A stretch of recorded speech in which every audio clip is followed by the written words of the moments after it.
Hello, everyone, and welcome to another episode of the Powerful Man Show. I'm your host, Tim Matthews, with my co-host, Jared, the Powerful Man Rush.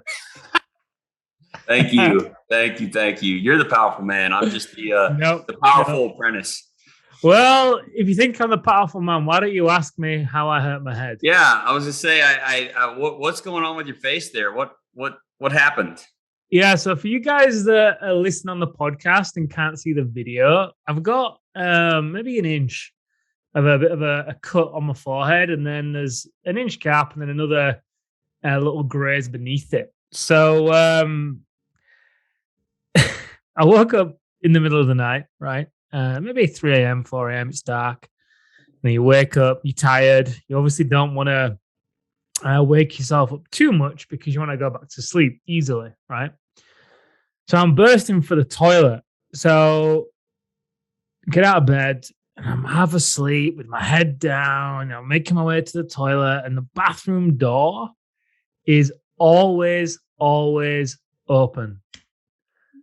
Not this time. Not this time. So I walk straight, boom, into the bathroom door, head first, as you can see. Yeah. That contact mark, and then that one is where my head hit, Boom. and I went down and grazed. And I was like, I was still half asleep, so it kind of dazed me a bit. But yeah, I woke this morning when Amelia woke up. What is that on your head? Were you able to go back to sleep afterwards, though? Yes. Hey, that shows you're a good pattern. Yeah, nice. There you go. So guys, so for those of you that might be wondering, that doesn't sound like Doug, be it being the host, or that doesn't sound like Tim as the co-host. Well, I have a very special guest joining me today, Mr. Jared Rush. This is where hopefully, if you could insert one of those sound effects with the crowd going wild. Yay, Jared Rush. So Jared has been part of the movement now for 18 months, I'd say, ish, thereabouts. Right. Alpha Reset graduate, came there, left it all on the floor. It was incredible to see just how you showed up there. Went through the program, the activation method, gave it his all, has been in a circle, given that his all. You're just an incredible role model. You're the kind of guy, Jared, that inspires me to want to be better. Just to see the results that you get, and it just reminds me and inspires me to continually up my game. So for me, I thank you for that, and for all the men that I know you inspire and that you touch. I thank you for that as well. So that being said, it's humbling. It's very humbling. Yeah. So what have you been up to? Well, living my best life, honestly. I lately has been really, really good. Really, really good. Life has been good. My birthday was this past week, and it was the best birthday I've ever had in my life, like genuinely speaking. And that says a lot. My wife and I are in a new place, a new lease on life, and a new way of living. At the end of the day, tell the listeners what happened, what your wife did for your birthday. Because you were like, hey, what do you get the guy that's got everything? So what do you get the guy that's got everything? This is what she did. This is what she did. I love this. My sister, everyone, my wife, everyone complains. They're like, if you just want something, you buy it for yourself. And I'm like, yeah, it's kind of a bad habit. But so I came home on my birthday, and there was a Nerf gun. Pretty popular in the States. I'm guessing they're over in the UK too. They shoot little rubber bullets. Yeah. There was a Nerf gun laid out, and it had like 30 bullets, and it had a note, and it said, "Happy birthday. This is your present. Load your weapon and come find us." And so I'm like, boom, and I start loading it. I'm from Texas. We know how to load a gun. All right. And so I'm boom, boom, boom. I'm loading. I'm like, where are they? Where are they? Pop the magazine in. I just start going clearing the house. I'm running around, and all of a sudden my daughter pops up. I'm like, pow, just right between the eyes. I'm like, oh, this is going to be epic. So for the next 30 minutes, we went to town and had an awesome Nerf war. And it was just invigorating. I mean, it was just something so simple, but so much fun. Yeah. Well, some of the biggest, some of the most fun moments you've had lately have been those ones where it doesn't really cost much money, right? Just saying yes to things. But and for the listeners, you just got a tonal machine, right? Yeah. So I bought a tonal machine. To explain to the listeners what a tonal machine is. So back up even further. 18 months ago, I hadn't been to a gym in God knows how many years. And I'm not like a Greek Adonis by any way, shape, or imagination, but I feel like I'm getting in good shape. I go to a CrossFit hybrid class 4 times a week, and I wanted to take my fitness to the next level by doing some weight training and things like that. And for me, the most convenient thing is to do it at home. And I have a home gym room that was a overflow Christmas room, if you will, full of junk. So I'm like, you know what? Let's clean this out. Let's make this a proper home gym. I got bombarded with advertisements, as a lot of people probably will after, their phone picks up on this, from a company called Tonal, Tonal. And I would describe it as Peloton for weightlifting. And in doing so, it's got a trainer on the screen. It's all time under tension and kind of band-like movements, but it's a total home gym that mounts on a wall, has a screen, and is interactive. Long story short, I have a bad habit of purchasing things that I'm trying to break to buy my happiness. And in the past, I did that. And we can talk about that later. But at the end of the day, this tonal machine is truly the most favorite, best thing I've ever purchased for myself. It's user interface, it's quality, but also the workout it gives me is second to none. It sounds like a commercial for the thing. I'm in love with it. Yeah, I checked out the ad of that. I'm jealous because you can't get them in the UK. Yeah, I saw that. Yeah, maybe we need to use this with Tonal and be like, hey, Tim the Powerful Man Matthews wants a Tonal. So Tim the Powerful Man Matthews, who walks into doors in the middle of the night. Not quite sure I want him endorsing the product. Right. Anyway, let's switch gears a bit. So what I want to talk about today with the listeners is, well, let me ask you a question, right? Okay. Have you seen the movie The Mask with Jim Carey? I have. Yeah. Okay. So for those of you guys that haven't, this used to be one of my favorite movies as a kid. I imagine partly because of Cameron Diaz, but mainly because I just loved the idea of this guy who had an ordinary job for the most part, who desperately wanted to be something, right? He came across this mask. He got washed up, didn't he, at the side of a river or something like that. Came across it, and at the beginning of the movie, he's sat there one night after finding this mask, and the mask gets this shimmer that goes across it. And he catches it out the corner of his eye, and he's like, what's that?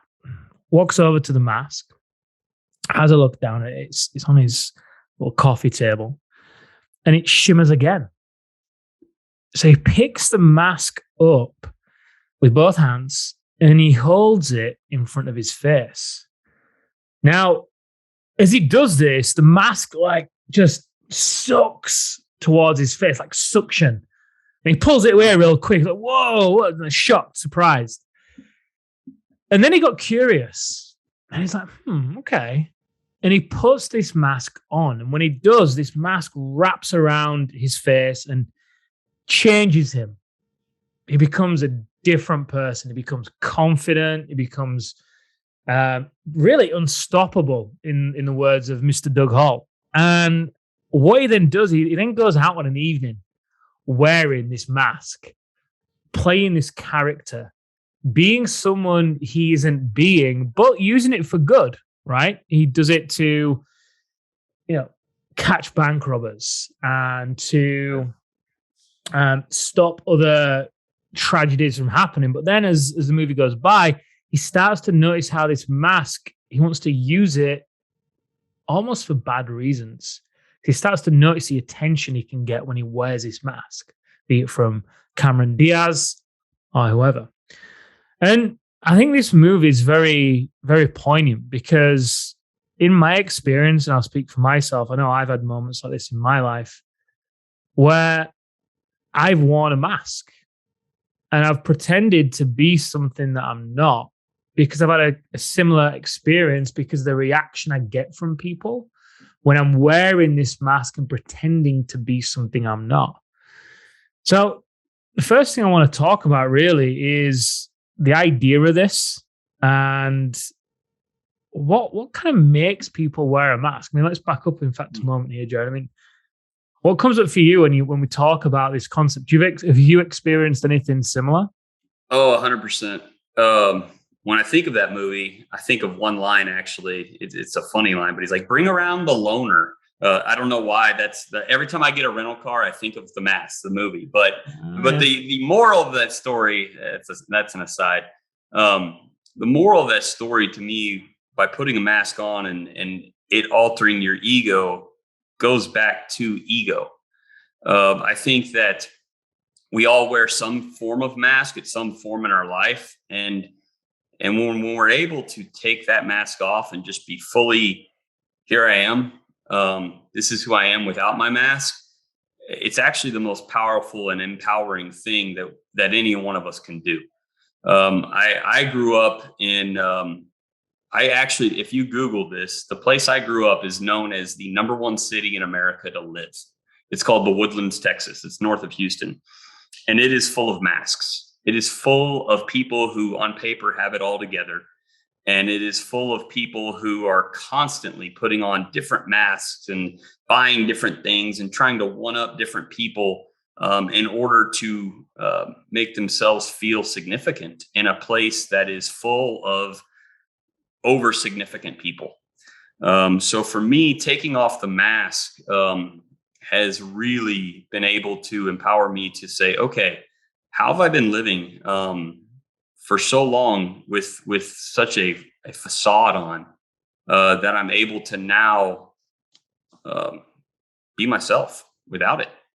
Yeah. I mean, you said something poignant then, how have I been wearing a mask for so long? And I think an important point to consider, in my opinion, because there may be some guys listening and it may resonate, it may not. Some guys may have a mask on, others might have taken it off. But I know for me, when I used to wear a mask, honestly, I didn't necessarily even know I was wearing a mask. And the mask became a way of life for me over time. And I'm curious, in your opinion, how do you think wearing a mask becomes a way of life? Like, think of, like you're saying, either think of yourself or either the Woodlands, right? When you think of these people, what has to happen, do you think, for it to become a way of life? I think people get caught up in the rat race and they're constantly trying to one up each other. I was a classic one upper.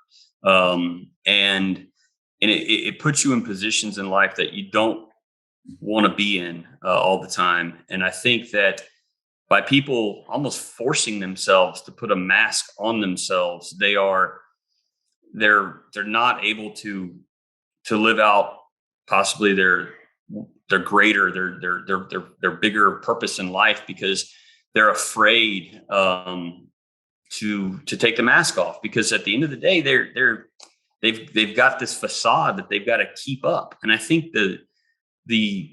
it may start as like a small mask, and all of a sudden it compounds into this, kind of like Jim Carrey actually in the movie, where he put it on the first time and he enjoyed it and he went home, took it off, whatever. But then all of a sudden it was like a drug to him, and he put on the mask and just kept putting it on and kept putting it on. And then all of a sudden started using that mask for bad. And I think that our personal mask, whether they be on social media or with our family or whatever it is, can actually get a hold of us and sadly, in a lot of cases, end up becoming your true identity if you're not careful. Yeah, I'd agree. I was just thinking at that point in the movie because, in the beginning, he puts the mask on, right? And he wears it and it scares him, right? He's like, whoa, people are looking at him differently and he's not used to that kind of reaction. And I think, the same is true for a lot of guys, right? Let's say they have a big winning business and they, start to wear this mask of, I'm the man in business by, buying the boats or upgrading the house or buying a better car or a faster car or more cars or whatever. And usually for a lot of people, it's to get validation, right? It's to look a certain way to the people around them. And then when they get that validation of, wow, you must be doing well. Oh, wow. Look at you. Look at you. Look, it's ego, right? It's status. And, on one side, we all require and crave an element of status, but there's different types. And in this scenario, in this conversation, the way that the mask becomes a way of life is when you then get the acceptance and validation of the people around you that you've been craving. And when you get that, it's like, yeah, I am enough. Yeah, I am the guy. Yeah, I am that good. 100%. But the trouble with that is you then putting your self-worth on what everybody else thinks of you, right? Right. Then the car that used to get the reaction stops getting the reaction. So then what do? Well, I've got to buy a better car so I get the reaction again. The income that used to get the reaction stops getting the reaction. Well, what do you have to do? I've got to make more money to get the reaction. And for a lot of guys, this is how for some people, as they end up, they get themselves into a financial crunch, right? Because the more money they make, the more they spend, they can keep up appearances. Right. Then the idea of having to, the idea of losing it all, let's say, because of a financial circumstance, they've confused their self-worth with their net worth by that point. So then if they lose something, so they have a bad day in the office or, they have to sell the house or whatever it is, they literally take that with such a personal hit that it can be devastating for people. Yeah. I am guilty to that. And I find myself shifting that. I couldn't agree more. And in a town of keeping up with the Joneses where I've lived my entire life, that issue is so self-evident. If someone builds a big house, someone builds a bigger house, someone gets 2 cars, someone buys 5 cars, and it's just constant. And what I slowly figured out is 2 things. One, you don't need that stuff to prove your self-worth. Your self-worth should never be tied to your net worth. If anyone was guilty of that in the past, it was me. That story that I've told myself is now gone. But 2, someone will always have a bigger house. Someone will always have a better car. That is a part of life. Our old neighbors, this is crazy. They're building a 35,000 square foot house right now. And it's like, you can't compete with that. That's a small, shopping mall. It's like, this is silly. So at the end of the day, it's like, be content with what you have. Drive the car you want. I'm a car head. I'm a gearhead. We can talk about that on another podcast for decades. But I drive the cars I have because I enjoy the experience of driving. Could I get a flashier car? Absolutely. Would it turn more heads? Absolutely. But I enjoy the experience of my car because it's my car. It's modified the way I want it. It's for me. And having security, going back to ego, being secure with yourself is actually the most powerful thing you can be. Being undriven by ego and being unmotivated by the approval of others without seeking validation has actually been the biggest shift I have made in my 18-month journey with the Powerful Man. I came into this program extremely shallow, extremely looking for the approval of others, and I never actually had the approval of myself.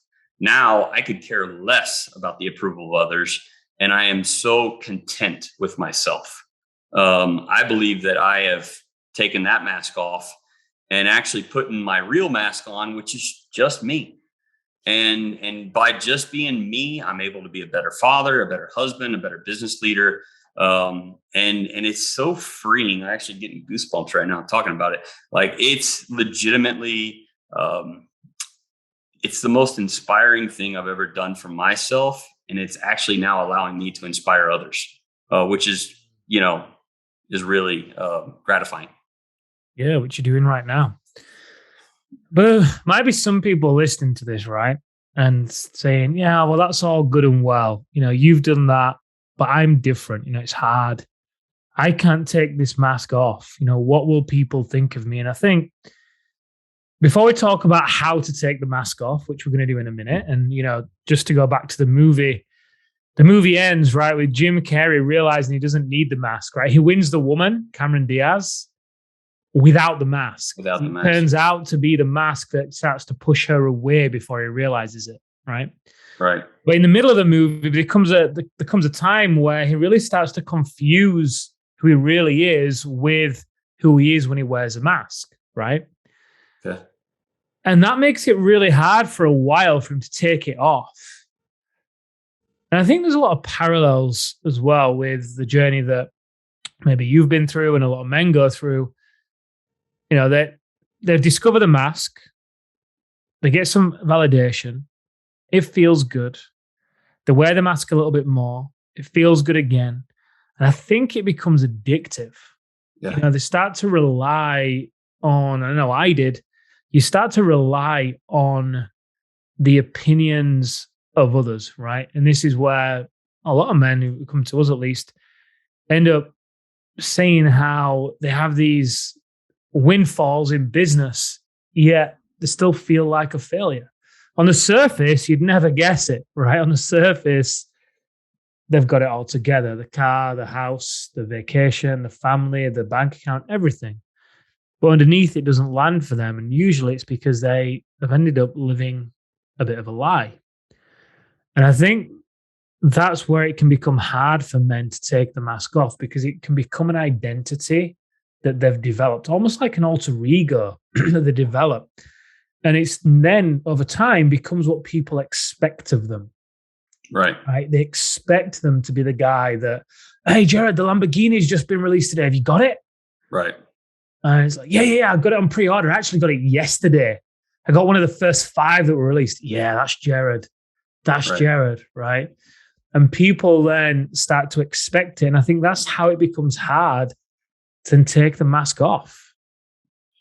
Yeah. When you're getting your ego stroked all the time, it's easy to fall into that addictive trap. I think a lot of people do it honestly online more than anything. They have their online persona, and then they have their like real life persona. A lot of people, flash these things and flaunt these things. And honestly, I'm guilty in the past of it.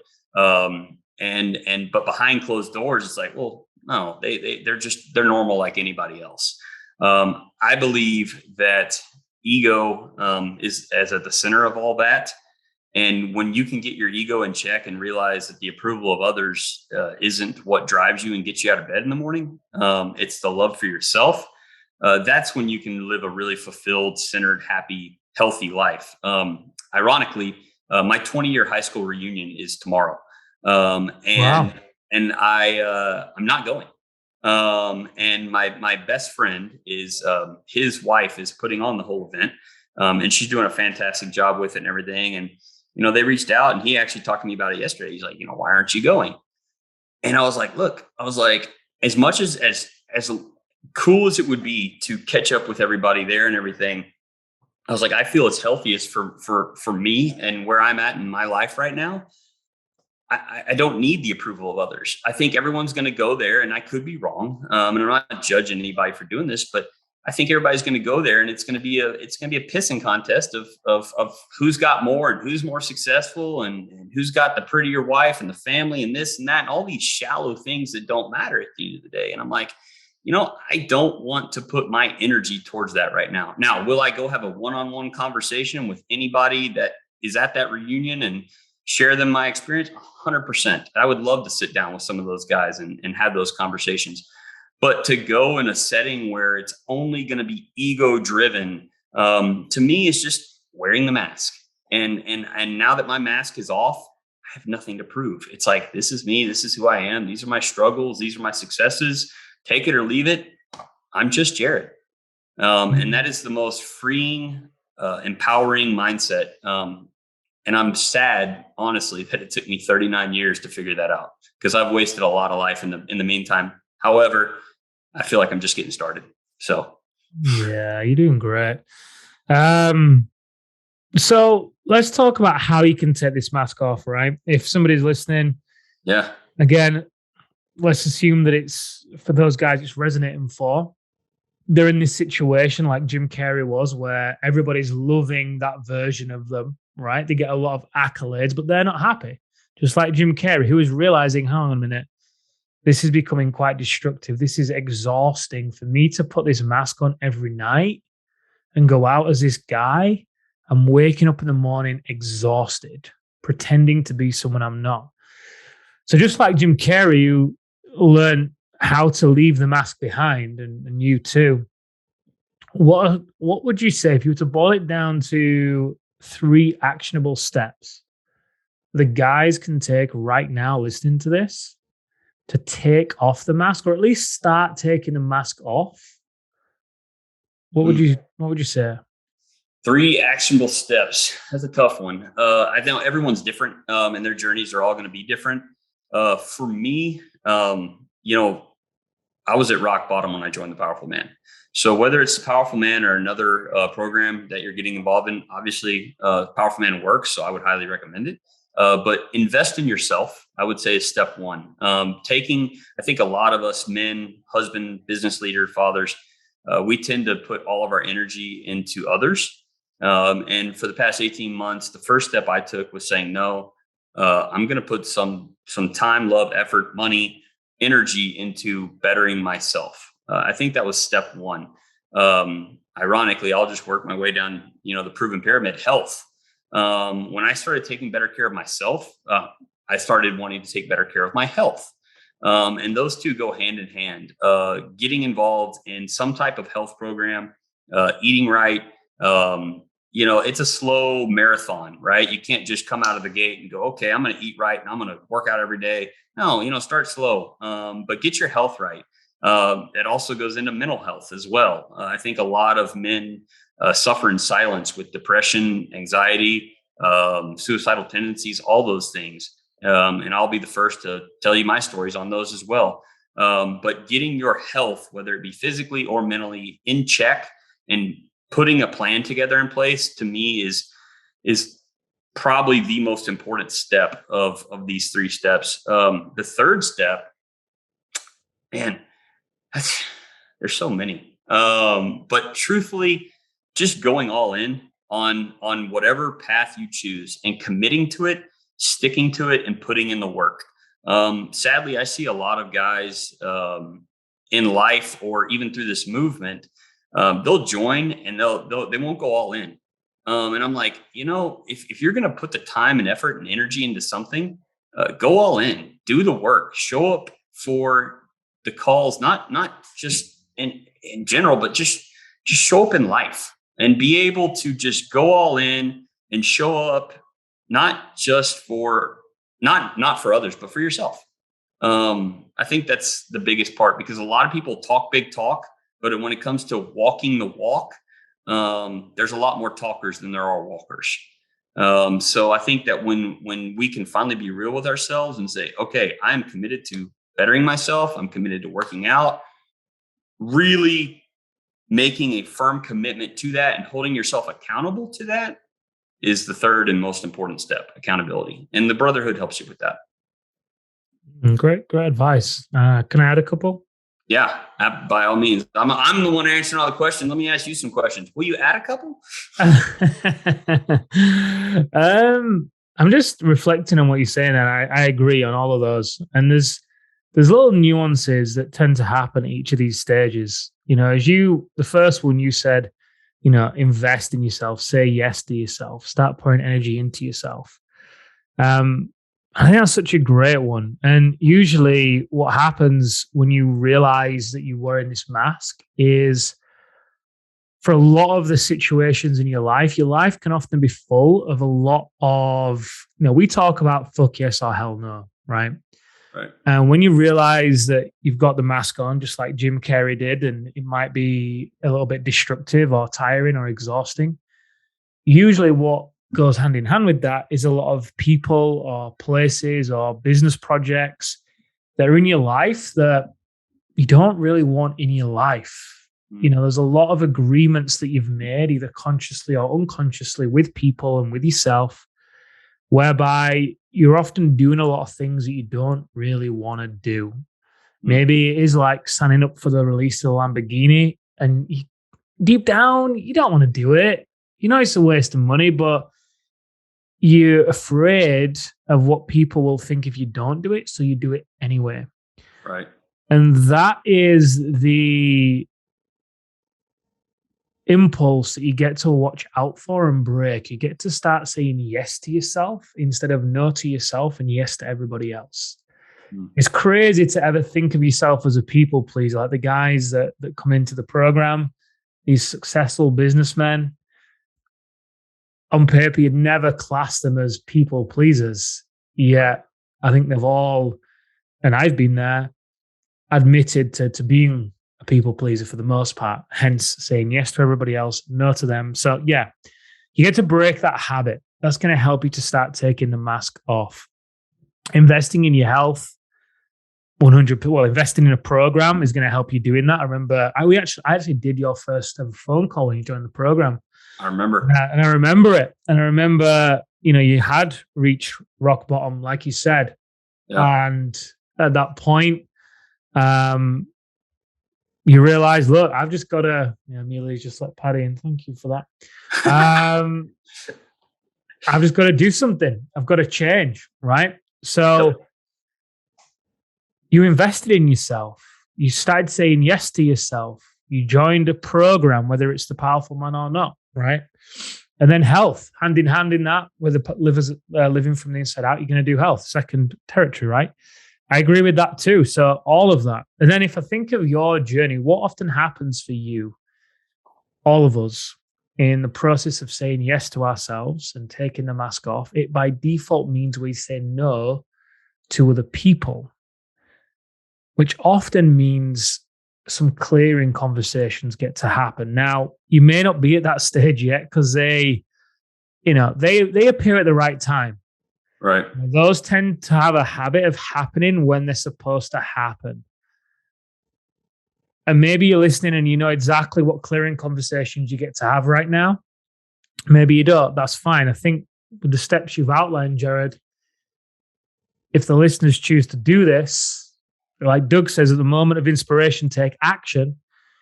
If the listeners choose to do this and start taking those steps, they're going to take the mask off and inevitably see themselves for who they really are. And they're going to ruffle some feathers in the beginning.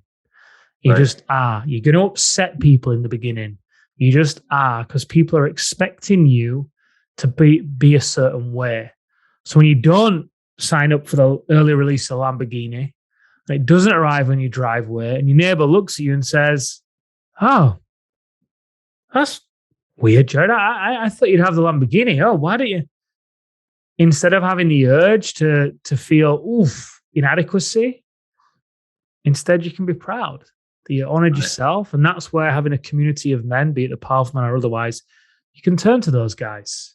They have similar values. They have similar desires. And you get reinforced. Your validation then comes from a different source and from the right people. And it's a different kind as well, because you're not doing things just to get the approval. You're inspiring each other. So if you have any questions about this, guys, feel free to share them in the Facebook group. Jared's in there as well. Absolutely. An amazing topic. I feel very passionate about this. I mean, Jim Carrey, the end of that movie, he throws a mask away, doesn't he? He throws a mask off a bridge. Yeah, so he throws it in the water, right? Yeah. Back where it came from. Back where it came from. That's right. Throws it off the bridge. And by this point, he's won the woman. Yeah. He goes through this journey of thinking it was the mask that he needed to win her. And then the mask starts repelling her. And what he realizes by the end of it is, I was good enough all along. Yeah. And throws 100%. The mask away. That's beautiful, man. It's beautiful. I reflect so much. I didn't realize how much Jim Carrey and I have in common there. So that's I'm gonna have to go watch that movie tonight. I need to actually. My kids have never even seen Jim Carrey movies, so maybe that'd be the first one we start with. That's great. Yeah. Well, Jared, thank you for being here. I've really enjoyed it. So, guys, if you've enjoyed having Jared here, let us know. We can have him back if he's willing to be here. 100%. And at the moment of insight, guys, take action, as Doug always likes to say. Jared, thank you. Guys, thank you for tuning in. That's a wrap for us on the Powerful Man Show.